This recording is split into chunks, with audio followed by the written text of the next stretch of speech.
وقت ختم ہو چکا ہے، میں تمہید ہی میں رہ گیا ہوں۔ میرا آج کا عنوان تھا انسان کامل کون ہے؟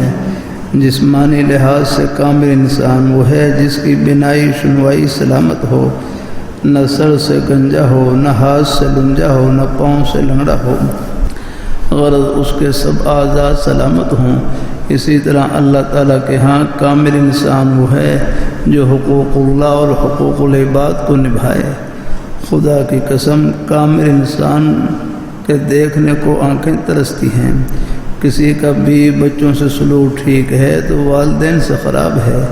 بیوی کے لیے عید کے موقع پر نیا جوڑا بھی آ رہا ہے، لفٹی سینڈل بھی آ رہے ہیں، اور ماں بیچاری کے کپڑے پھٹے ہوئے اور جوتی ٹوٹی ہوئی۔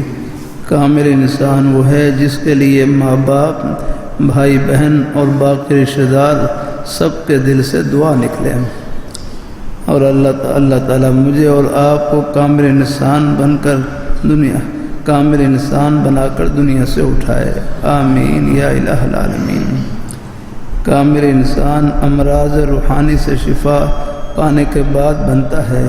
کامل انسان وہ ہے جو سب کے حقوق ادا کرے، اپنی اپنی جگہ سب کو خوش رکھنے کی کوشش کرے۔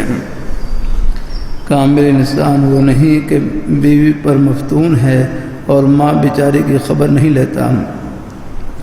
غرض کامل انسان وہ ہے جو اللہ تعالیٰ کی رضا میں فنا ہو، اللہ تعالیٰ جس طرح اس کے اوقات تقسیم کریں اس کے مطابق زندگی کے لمحات کو بسر کرے۔